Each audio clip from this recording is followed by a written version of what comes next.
Hola, yo soy Valeria, soy estudiante del octavo semestre de la carrera de Derecho y el día de hoy vamos a dialogar con una sentencia emitida por la Corte Interamericana de Derechos Humanos, caso González y otra versus México, mejor conocido como Campo Algodonero.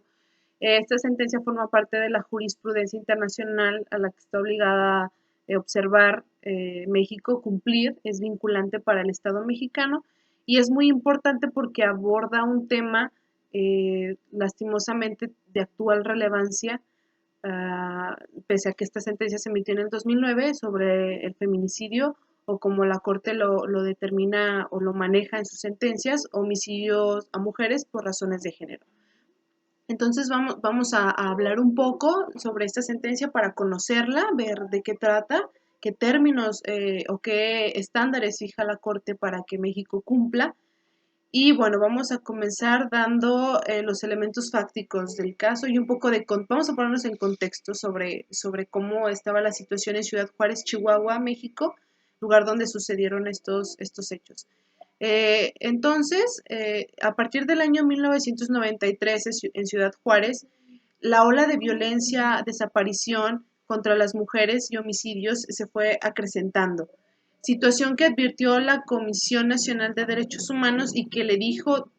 este problema se está suscitando en esta área fronteriza de la República Mexicana y por lo tanto tienes que tomar las medidas necesarias, Estado, para tratar de revertirlas, de sancionarlas, de repararlas, de prevenirlas, para poder disminuir un poco este fenómeno, ¿ok? Entonces, también es importante que de unos años atrás a la fecha la industria maquiladora en Ciudad Juárez pues fue tomando mucha relevancia y entonces estas industrias solicitaban la contratación mayormente a mujeres para que desarrollaran las actividades laborales dentro de la industria, relegando un poco la figura masculina y algo que menciona la sentencia y que es importante el razonamiento que se hace un poco de esto, es que al ser la mujer la proveedora mayormente en el hogar o al aportar la cantidad económica mayor a la subsistencia de los hijos o de la familia, pues bueno, el rol del hombre se pudo ver un poco afectado desde el punto de vista o el contexto en el que se desarrollaron los hechos, puesto pues que la actitud machista y discriminatoria hacia la mujer, pues era muy evidente y todavía lastimosamente sigue siendo evidente, pero que esto pudo orillar a que los hombres como una forma de rebelión o de venganza hacia ese poderío que estaban adquiriendo las mujeres en las cuestiones laborales, pues se fue manifestando o reflejando en esta incidencia en desapariciones, en violencia y en homicidio hacia mujeres y niñas. También quiero destacar que en esta sentencia fueron 3 mujeres las víctimas de desaparición y de homicidio por razones de género y quiero mencionar sus nombres y la edad que tenían y a qué se ocupaban. Era Esmeralda con 15 años de edad, que su último grado de escolaridad fue el tercer año de secundaria. Ella se desempeñaba como trabajadora doméstica. Laura, quien tenía 17 años y cursaba el quinto semestre de preparatoria, era estudiante, y Claudia con 20 años, que era empleada precisamente de una de estas industrias maquiladoras. 2 de ellas, como podemos ver, eran menores de edad y esto agrava la situación muchísimo. Vamos a mencionar un poco los elementos fácticos, los hechos que llegan a la corte y sobre los cuales ella se pronuncia. Primero comienza con la desaparición de estas 3 chicas, de estas 3 mujeres, y ante la actividad o la acción de las madres de acudir al Ministerio Público a levantar una denuncia por desaparición, se encuentran con impedimentos desde el primer momento en que acuden a denunciar, puesto que se menciona en la sentencia, tampoco no es algo que la Corte determina, puesto que le faltaron elementos para poder arribar a esa conclusión, que era común que cuando alguien iba a denunciar la desaparición tenía que esperar 72 horas para corroborar la desaparición y descartar cualquier otro elemento ajeno que pudiera envolver a la desaparición. A lo que se abona es que los comentarios que fueron emitidos por las autoridades como policías cuando las madres acudieron a denunciar la desaparición es que probablemente se encontraba con el novio o que estaba de fiesta y que la madre debía de regresar a su casa a esperar a que ella decidiera regresar a la casa porque era inconcebible que desapareciera una niña bien, una niña de familia, una niña de casa, si no es que se trataba de una actitud rebelde de ellas y que pues la madre debería de esperar a que regresaran. Ante esta situación las madres actúan, toman acciones inmediatas como por ejemplo a pegar volantes en la ciudad, a hacer llamadas a centros de atención médica, Cruz Roja, hospitales para ver si ahí tenían noticias de sus hijas, etcétera. Situación que pues que fue infructífera porque se perdieron las primeras horas, que fueron las 72 importantes, para poder optimizar un poco la investigación en este sentido. Y bueno, entonces ahí es como podemos apreciar desde el primer momento la discriminación hacia la mujer en el contexto de Ciudad Juárez, Chihuahua. A partir de eso, el 6 de noviembre del año 2001 es cuando fueron encontrados estos tres cuerpos de estas tres mujeres en un campo algodonero. Fueron encontrados los cuerpos y fue ordenado hacer el levantamiento del cuerpo por peritos especializados supuestamente y pues a recabar las evidencias, a preservarlas, etcétera, etcétera. Situación que el Estado también reconoce en la investigación, porque hubo dos etapas de investigación del 2001 al 2003 y del 2004 al 2009, en donde el Estado reconoce que del 2001 al 2003 se manifestaron muchísimas irregularidades y deficiencias en las investigaciones y entre ellas las que pudieran ser a veces hasta las más importantes, que es determinar la causa de la muerte y con base en los elementos que rodean al cuerpo, a la escena del crimen, poder llegar a identificar quién es el responsable o el probable responsable de la comisión de estos delitos. Entonces el Estado lo reconoce, sin embargo dice que de la segunda etapa de investigación es donde se subsanaron muchas irregularidades y la Corte determina que pues tampoco no se comprueba que en efecto así haya sido. Entonces se llevan a cabo, se inicia el procedimiento penal y entonces es importante aquí también mencionar que se determinaron a dos presuntos culpables o culpables respecto a estos homicidios. Sin embargo, cuando fueron detenidos y al leerse sus derechos sobre al derecho a la no autoincriminación, es donde curiosamente deciden confesar que en efecto ellos fueron los autores de esos delitos y explicaron con minuciosidad cómo sucedieron los hechos. Situación que de pronto a la corte le causa un poco de confusión y dice como que no me cuadra aquí algo. Sin embargo, después estos inculpados le hacen del conocimiento al juez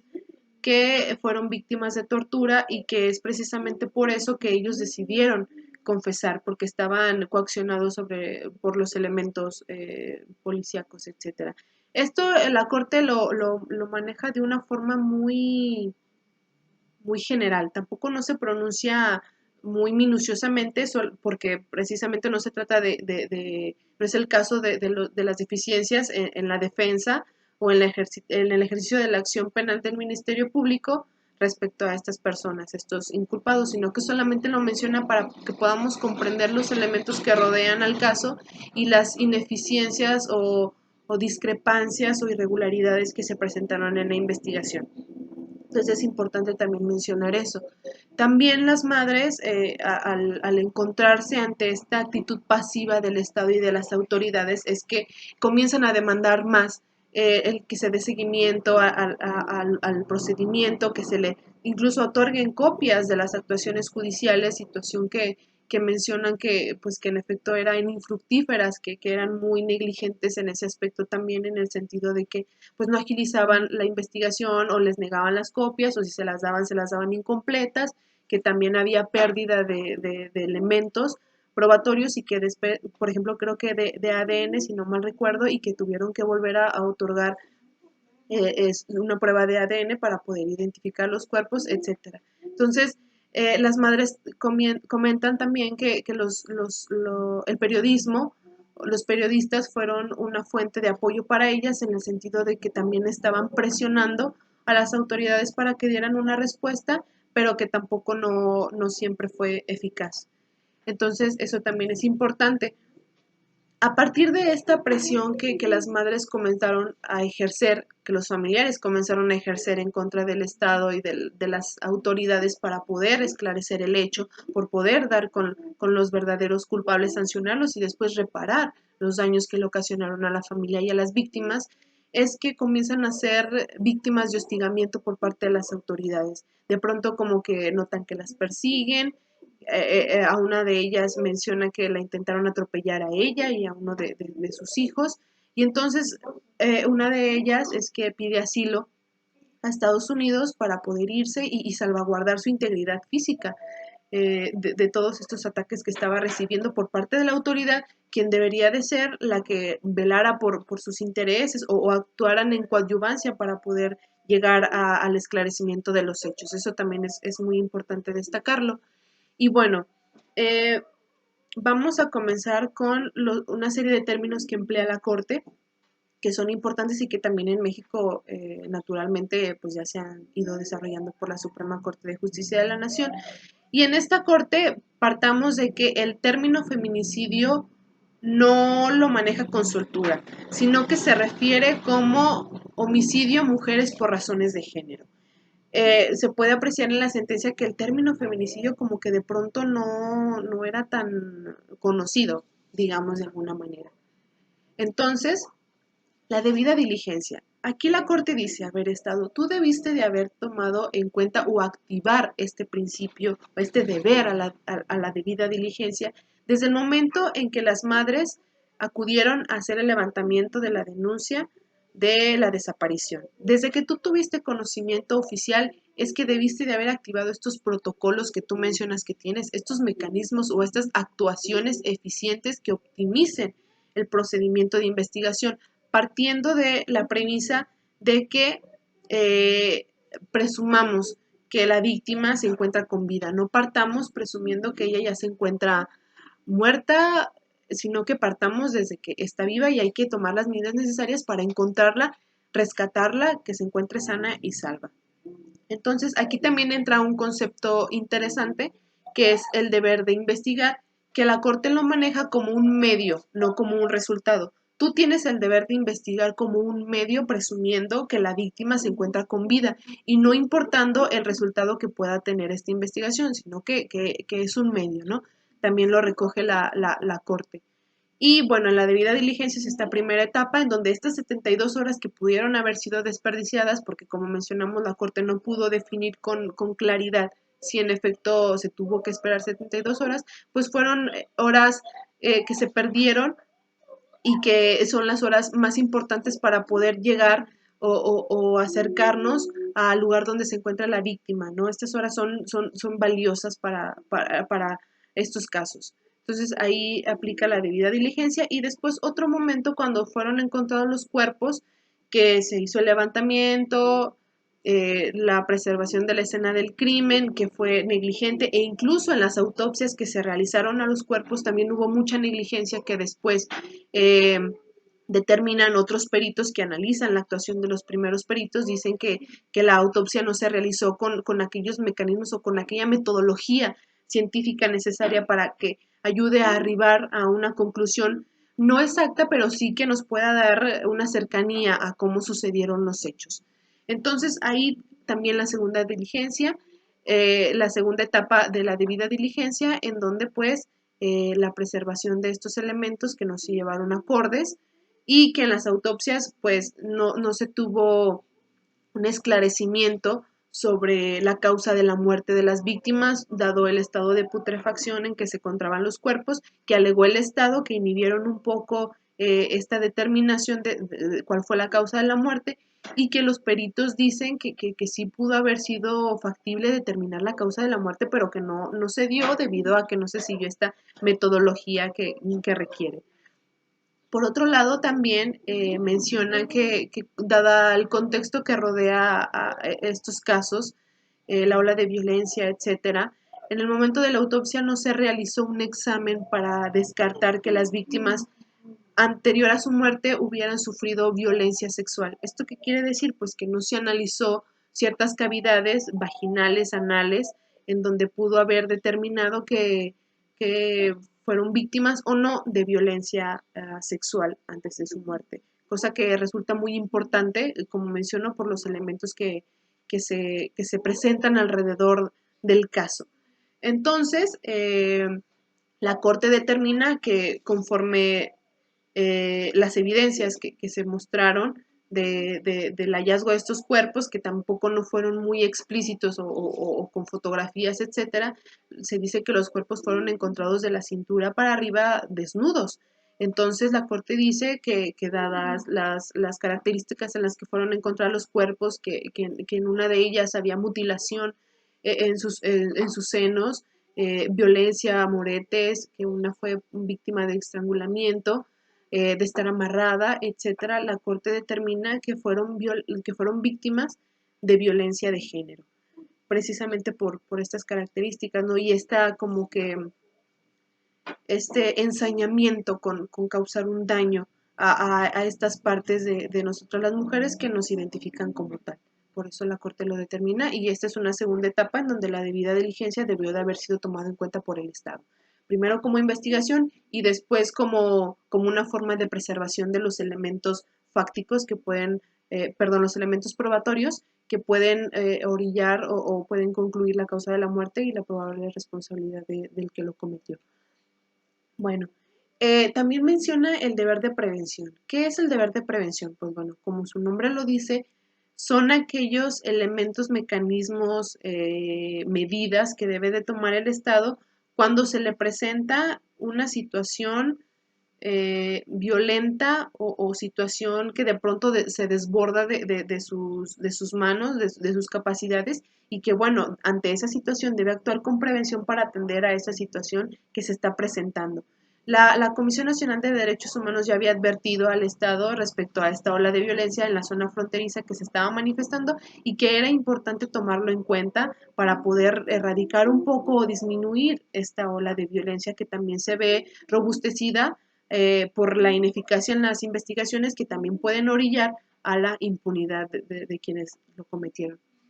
Entonces, este es el deber de prevención y también el deber de garantía. Este es interesante porque dice que el Estado, si bien tiene la obligación de abstenerse de violar los derechos de sus habitantes, de los ciudadanos, de las personas, también tiene que adoptar estas medidas necesarias para evitar que los particulares violen entre sí sus derechos humanos. Y más cuando se está ante la presencia de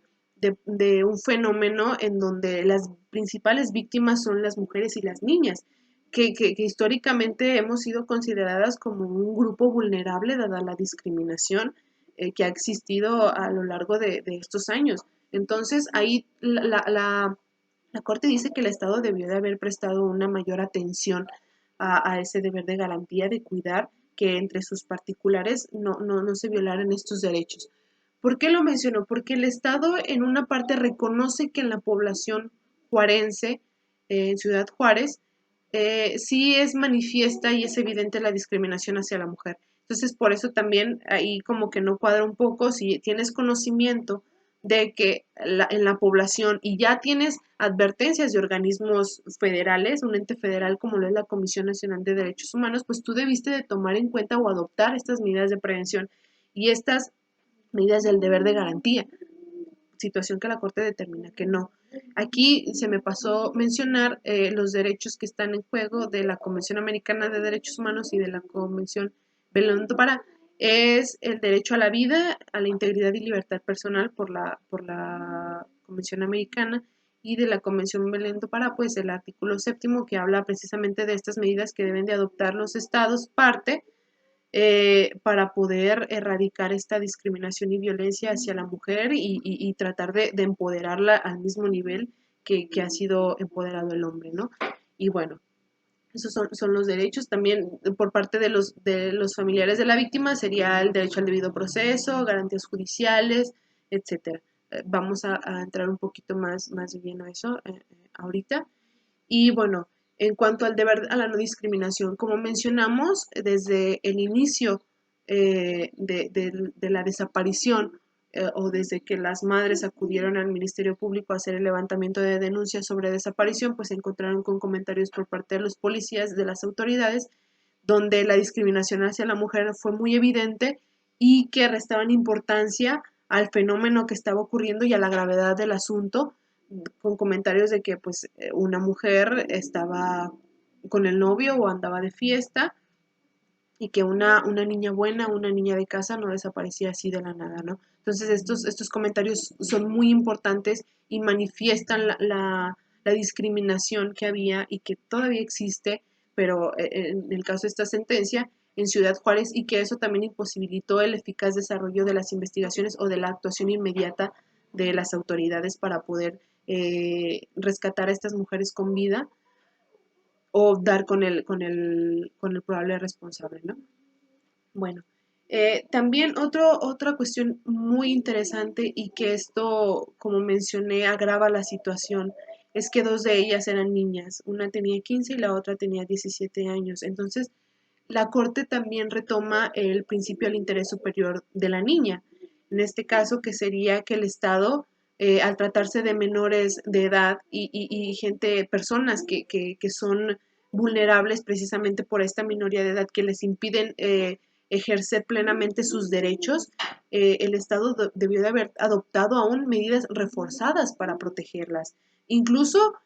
a partir desde que tuvo conocimiento de la desaparición, pero también antes, cuando la comisión y otros organismos le advirtieron y él mismo reconoce haber tenido conocimiento de esta ola de violencia que se estaba desarrollando y debió de haber adoptado las medidas necesarias, puesto que también estas mujeres víctimas de violencia, desaparición y homicidio también no eran niñas. Entonces, esta situación agrava la situación y la Corte se pronuncia y dice que en efecto el interés superior de la niña debió de haber permeado toda esta investigación y exhaustividad en las diligencias para poder determinar o dar con los responsables, reparar el daño, sancionar, etcétera. Bueno, el interés superior del menor ya está muy desarrollado naturalmente aquí en nuestro sistema jurídico nacional en México y la Suprema Corte de Justicia de la Nación ya se ha pronunciado al respecto, en donde, por ejemplo, en un proceso, en un juicio familiar, si el juez de pronto advierte que las partes no le allegan las pruebas suficientes para poder determinar sobre la guarda y custodia, el régimen de visitas y convivencia o los alimentos de un menor, el juez está obligado a actuar de oficio para poder recabar esas pruebas y velar y garantizar y tutelar correctamente el derecho al interés superior del menor. Entonces, este es un tema también que ya ha desarrollado la Suprema Corte aquí en México. En cuanto a la debida diligencia, también quiero mencionar algo que, retomando lo que se ha venido desarrollando en México, es la geolocalización. Es un tema muy interesante en donde aplica en desaparición de personas, aquí de mujeres, en donde la geolocalización cobra un papel importante y funciona como una herramienta eficaz para poder aprovechar al máximo estas primeras horas que se dan después de la desaparición. Igual, si les parece, en otro video podemos hablar un poco más de la geolocalización y podemos discutir un poco los temas importantes que recoge esta sentencia. Bueno, en cuanto a la reparación integral del daño, la Corte dice que se debe de tratar de restaurar o de reparar todos estos daños y afectaciones que fueron víctimas eh, los familiares y las mujeres que fueron encontradas sin vida. Sin embargo, también reconoce que es difícil poder reparar o otorgarles de nuevo la vida a estas mujeres y por lo tanto lo hace de una manera, lo divide como daño material y como daño inmaterial. Bueno, el daño material sería todos aquellos afectaciones que sufrieron en su patrimonio económico las madres, por ejemplo, al tener que gastar para comprar volantes y pegarlos, los gastos que hicieron en abogados, por ejemplo, etcétera, etcétera. Entonces es un daño material que tuvieron en una cantidad pecuniaria en su patrimonio económico. Y por otro lado, el daño inmaterial, que sería aquella afectación que tuvieron los familiares cuando fue la desaparición y ante los obstáculos de las instituciones en otorgar copias o en tener en mayor grado de incertidumbre a los familiares, en no dar respuestas claras, en no hacer su trabajo, en no investigar, en no dar seguimiento a las investigaciones, etcétera, pues sufrieron una afectación emocional en sus valores, en su núcleo familiar, afectó a sus hermanos, a sus primos, a sus cuñados, el hecho de que pues estas eran chicas que convivían y que eran chicas de familia, que se desarrollaban y se comunicaban y convivían con sus familiares y por lo tanto la ausencia de estas chicas pues causó una afectación a los familiares y el duelo al que tuvieron que enfrentarse porque pues fue una muerte muy violenta y el imaginarse, por ejemplo, las madres, la violencia sexual o los golpes, las vejaciones a las que fueron víctimas sus hijas antes de su muerte, pues causó severos daños emocionales y mentales y el Estado también reconoce y dice que ha apoyado a los familiares en ese sentido en brindarles asistencia médica, económica y psicológica para que puedan de alguna manera tratar de resarcir el daño que se les cometió y la Corte determina otras sanciones que son igualmente importantes y que dice que deberá de seguir prestando los servicios y con las personas capacitadas que crea que puedan desempeñar un buen papel y ayudar a estas personas, a estos familiares a superar los traumas vividos debido a las situaciones de las que fueron también víctimas como parte lesionada, también los reconoce la Corte que fueron parte lesionada, las víctimas, las tres mujeres y también sus familiares. Esto también a la violación de derechos de garantías judiciales, del debido proceso, etcétera. Y bueno, en cuanto a las medidas de satisfacción, los representantes y la comisión mencionan algunos. Por ejemplo, el reconocimiento del Estado de las violaciones que hizo a los derechos de la vida, la integridad y libertad personal, al reconocimiento de su responsabilidad. También que acudieran funcionarios públicos de altos mandos, de los más altos rangos, para poder darle un valor más pesado a ese reconocimiento, ¿no? Que funcionarios de alto rango estén reconociendo que en efecto fallaron en su deber de garantizar y tutelar, proteger los derechos humanos de estas víctimas. Y también la Corte dice que hay que levantar un monumento en honor a estas víctimas en el campo algodonero donde fueron encontradas y también se desvelará en el momento del reconocimiento de la responsabilidad del Estado.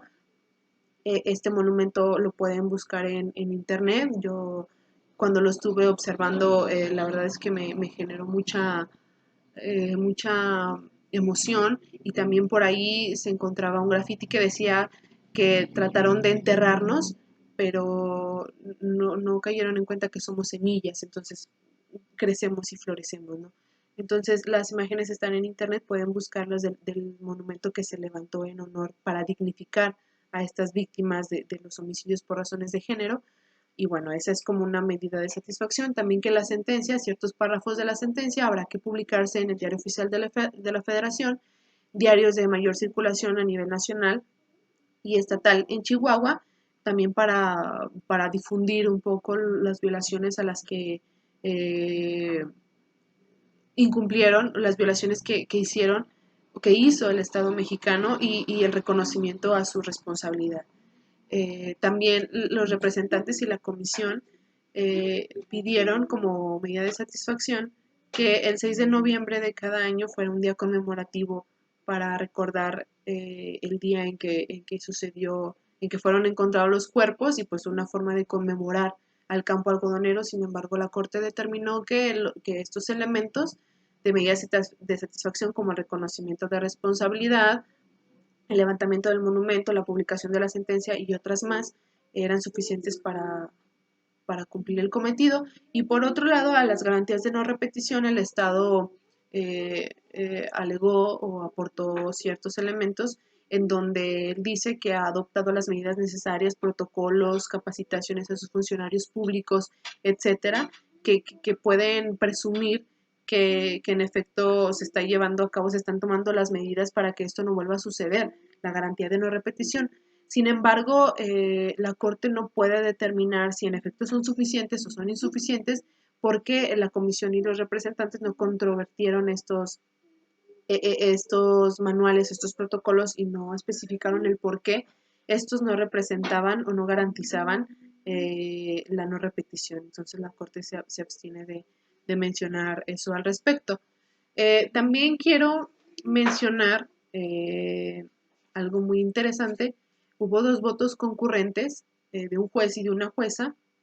y me pareció muy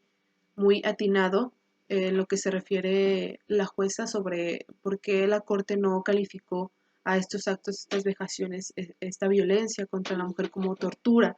¿Y por qué dice que porque si bien la tortura representa o deriva de aquella gravedad o severidad del acto que se efectúa en contra de la víctima,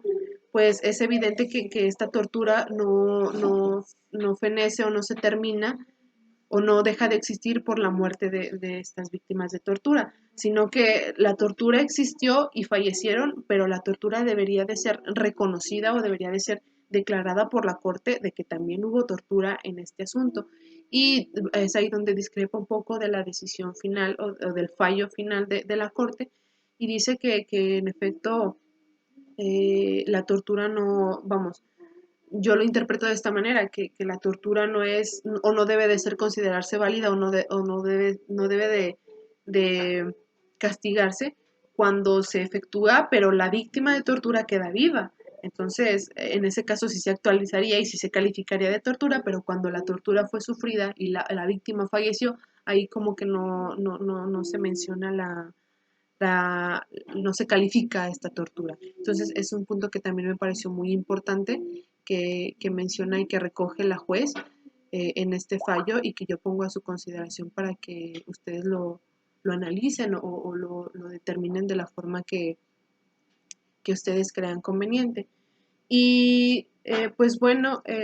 creo que estos son los elementos más importantes que destaqué de esta sentencia, que repito es muy importante dentro de nuestro marco jurídico nacional y pues dada la situación que estamos atravesando las mujeres desde varios años hasta la fecha que también se ha ido incrementando el fenómeno del feminicidio, pues es importante que recordemos esta sentencia y que la leamos o analizamos o investiguemos un poco más de qué trata y estar informados más que nada de los lineamientos que ha determinado la Corte Interamericana y que como son vinculantes a México, México en sus actuaciones de Estado, en cualquier órgano de gobierno o en el poder judicial, legislativo o ejecutivo debe de tomar en cuenta y debe de implementarlos, como por ejemplo juzgar con perspectiva de género, advertir que ante cualquier situación violenta o comisión de delitos en donde se ven inmiscuidas las mujeres, pues bueno, hay que presumir que se trata de una discriminación hacia ellas por la discriminación histórica que hemos sufrido y eso permite al juez ponerse otros lentes para poder analizar la situación de una forma que beneficie un poco las líneas de investigación que tiendan a presumir que se trata de violencia o discriminación contra la mujer y en dado caso erradicarlo. Entonces es importante que tengamos presente esta sentencia y que tratemos de darle la mayor difusión posible. Por mi parte ha sido todo, espero que esto les pueda ayudar a conocer un poco más. Estamos tratando de difundir un poco los instrumentos internacionales, en este caso las sentencias, y también podemos ocuparnos de sentencias a nivel nacional que ha pronunciado la Suprema Corte de Justicia de la Nación, como por ejemplo la geolocalización, que es un tema muy interesante y que se gravita alrededor de este asunto de desapariciones. Y pues bueno, espero que haya sido de su agrado este video. Si tienen algún comentario, alguna participación respecto a la sentencia, algún tema importante que crean que es importante rescatar o lo que opinan respecto a ella, se los agradecería. También cuando la estaba leyendo, ya para concluir, y un tema que dejo a su consideración, es que identifiqué dos veces la mención de la Corte condenando o obligando al Estado a que adopte un plan educativo